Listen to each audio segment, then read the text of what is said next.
아름다운 세상, 아름다운 사람. 이 시간에는 우리가 사는 세상을 아름답게 만들어주시는 분들과 이야기 나누는 시간인데요. 오늘도 아주 특별한 분을 스튜디오에 모셨습니다. 자전거로 청년의 시절에 세계 일주를 하시고 나서 지금은 목회자로 섬기고 계신 분이십니다. 우리 문종성 작가님이시죠, 목사님이신데요. 문종성 목사님 함께 하십니다. 안녕하세요. 안녕하세요. 반갑습니다. 문종성 목사입니다. 바쁘신데요. 함께 해주셔서 감사합니다. 감사합니다. 먼저 자기소개 좀 짤막하게 제가 해드리긴 했지만 짤막하게 한번 해주세요. 네, 소개해 주신 대로 네. 청년 시절에 112개국 세계 일주를 마쳤고요. 네. 그리고 나서 지금은 개척교회를 섬기고 있는 목회자로 잘 살고 있습니다. 감사합니다. 제가 사실 우리 목사님 모신 이유는 스토리가, 삶의 스토리, 특별히 자전거로 세계 일주를 하신 이야기가 대단하세요. 그래가지고 그 얘기도 좀 듣고 또 목회 이야기도 좀 듣고 또 그때 그런 도전들이 또 어떻게 어떻게 반영된다고 해야 할까요? 그런 얘기도 좀 듣고 싶은데요. 먼저 저희 아세아람, 아름다운 세상 아름다운 사람의 첫 질문이 있어요. 어떻게 크리스찬이 되셨는지. 네, 저는 네. 특별히 누가 저를 전도했던 건 아니고요. 예. 아직도 기억나는 게 예. 4살 정도, 5살, 4살, 한국 나이로 5살, 만으로 4살 아마 예. 그때쯤에 예. 저희 동네에 교회가 하나 있었거든요. 예. 그런데 거기가 건축을 하는데 예. 건축 중에 비닐하우스에서 예배를 드렸어요. 아하. 주일학교를. 예. 그런데 어린 시절 혼자 동네를 여기저기 기웃기웃 다니다가 예. 비닐하우스에서 웬 아이들의 찬양 소리가 들렸거든요. 예. 그래서 무심코 들어갔는데 그 안에서 한 주일학교 선생님께서 저를 굉장히 따뜻하게 반겨주시면서 어머 안녕 이름이 뭐니? 같이 할래? 라고 해서 자연스럽게 그때부터 교회를 가게 되었습니다. 엉겁결에. 네. 엉겁결에 지나가다가 선생님한테 엮여서. 제가 먼저 들어갔어요. 근데 너무 따뜻하게 환대를 해주셨어요. 그게 좋았어요? 그렇게 갔더니? 너무 분위기도 다들 즐거웠고 네. 신났고 네. 그리고 왜 내 또래 친구들이 이렇게 5살 정도밖에 되지 않았지만 이곳에 모여서 네. 함께 노는지 되게 호기심도 있었고. 사실 그 당시에는 5살짜리가 동네를 그렇게 혼자 다닐 수가 있었어요. 요즘엔 5살짜리가 혼자 동네 못 다녀요. 네네. 큰일 나거든요. 그러다가 그 애를 교회에서 선생님이 데려갔다. 그러면 또 이제 난리 날 수 있는데 그 시절엔 또 그런 게 가능했던 시절이었네요.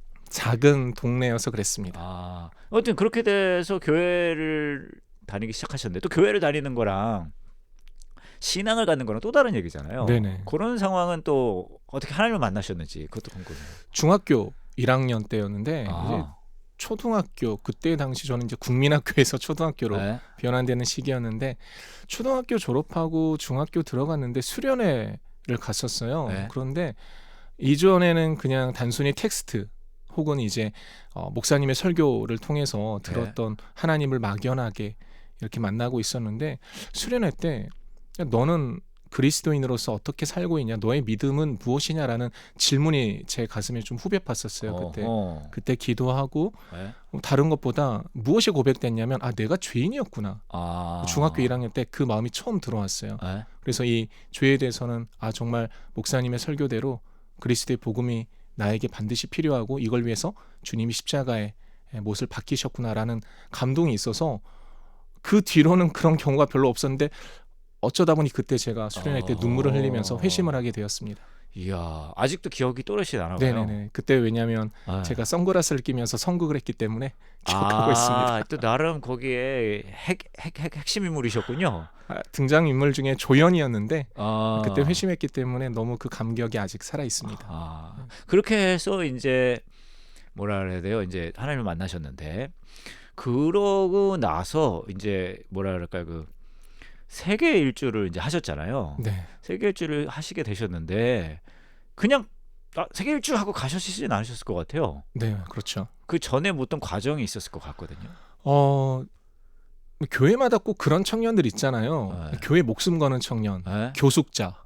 교회에서 밥 먹고 잠까지 자면서 거의 살다시피 하는 친구들. 제가 그랬거든요. 아하. 근데 정말 저는 10대, 20대 시절에 교회 뼈를 묻었어요. 어허. 이런 말씀 드리면 뭐 공로주의라고 그럴 수 있겠지만 당시엔 정말로 열정과 사랑이 있었기 때문에 네. 교회에서 먹고 자고 네. 성가대 한 번도 빠지지 않고 목사님 시키신 임원, 리더 다 하고 단기 선교도 목사님 대신해서 제가 인솔해서 가고 하고 20년 전에 우와. 예, 너무 저는 그게 행복했고 네. 아, 내가 이 교회에서 쓰임 받고 있구나. 네. 약간 교만함이 있었죠. 나 없으면 안 되는구나. 어허. 그런 것도 솔직히 있었어요. 근데 네. 어느 날 되게 충격이라고 해야 될까? 화장실에서 네. 세수를 하고 있는데 네. 제 얼굴에 기쁨이 없더라고요. 아. 나 너무 교회에서 열심히 인정받고 청년들과 너무 뜨겁게 사랑하고 사역하고 있는데 네. 기쁨이 없더라고요. 네. 근데 그때 주셨던 마음이 네. 너는 하나님의 일을 열심히 한다고 하는데 네. 나를 만나고 있진 않네? 어. 라고 하는 약간 성령의 음성? 어. 그런 마음? 그러니까 너는 교회 일은 열심히 하는데 나는 언제 만나니? 어. 생각해 보니까 제가 그렇게 신앙생활 했더라고요. 어허. 목사님 말씀은 충성을 다했는데 네. 교회 어른들의 말씀 가운데 제가 항상 힘써서 일했는데 네. 말씀과 기도에 멀어져 있는 거예요. 이게 되게 어. 피상적이었던 거예요. 그럴 수 있죠. 네. 지금도 그런 경험 하시는 분들 있으실 수 많으실 거예요. 네. 그래서요. 근데 저는 그때 그래도 나름 순수했거든요. 네. 저는 살아계신 하나님을 믿고 있었고 네. 사랑하고 있었는데 네. 약간 손에 잡히지가 않는 거예요. 내가 신앙생활을 한다고는 하는데 인격적으로 어떻게 하나님을 만날까? 그럴 때는 단순하게 돌아가야겠다. 어. 되게 의심이 아니라 저는 되게 순전한 마음으로 네. 진짜로 말씀대로 한번 행해보자. 오. 성경을 딱 읽으니까 네. 광야에서 하나님이 인도하시는 장면들이 나오잖아요. 네. 되게 단순했어요. 순전했고 나도 광야로 가보자. 상징적인 광야 말고 뭐 진짜 인생의 광야. 고난, 뭐 인생의 어려움의 상징적인 광야 말고 진짜 광야 가자. 거기에도 하나님의 은혜가 있고 하나님의 영광이 있다고 지금 계속 목사님 설교하시고 성경에 기록되어 있는데 네. 근데 경험하면 될 거 아니냐. 그래서 진짜 광야를 가겠다. 1년 동안 준비하고 네. 목사님과 대학부 목사님과 공동체 1년 전에 선포하고 기도 부탁하고 1년 준비해서 떠나게 됐습니다. 광야는 많잖아요. 뭐 사하라 사막을 가신 거예요? 아니 어디든 그러니까 광야라고 하면 은근히 막 사막 뭐 그런 거잖아요. 그러면은 가장 가까운 사막이 어디? 중국에 있나? 어디가 준 거예요? 그래서? 이게 제가 계획했으면 그렇게 못 갔을 건데 네. 전 그냥 그때 그냥 주시는 마음이 어디였냐면 네. 북극이었어요. 아 북극을 가겠다. 네네. 북극은 광야긴 광야네. 저기 언광야네요. 언광야. 그러니까 이게 뭐냐면 네. 지금 생각해 보면 네.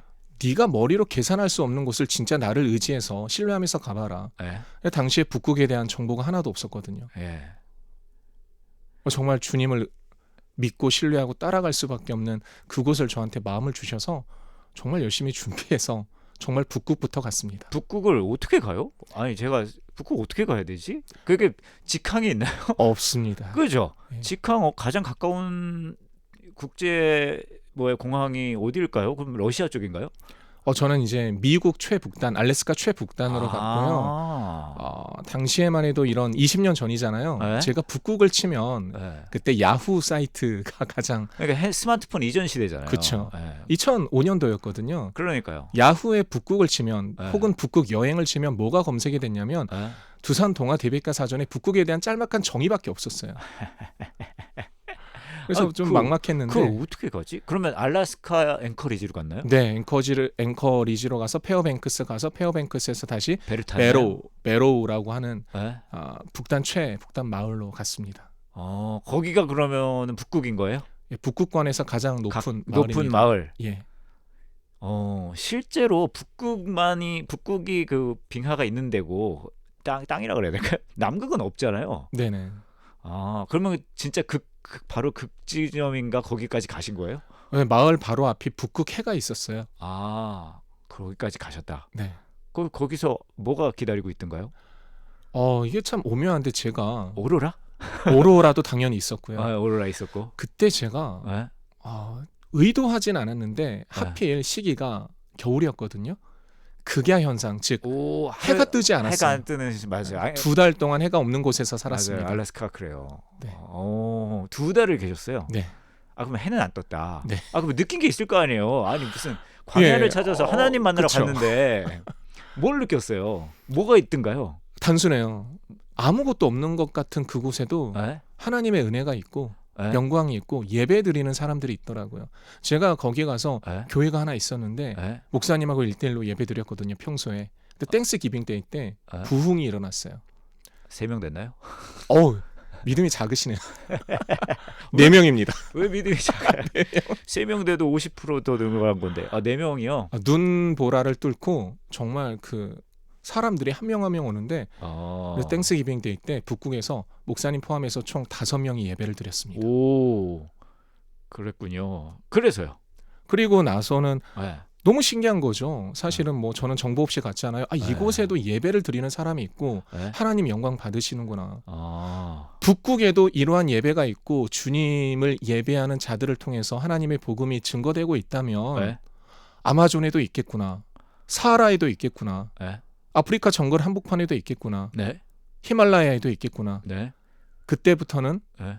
전 세계 모든 곳에 이와 같은 도전과 은혜와 영광이 있겠구나 확신을 갖게 된 거죠. 그 시발점에서. 아니 뭐 그럴 수 있는데 저 같으면 북극 갔다 오면 충분해. 아우 이제 쉽지 않았어. 하지만 갔다 왔다. 이제는 일상의 삶으로 돌아가자는 텐데 그 다음에 세계 여행을 가시잖아요. 네네. 아 그것도 왜 가는지 궁금하거든요. 네. 근데 시간이 다 됐어요. 네.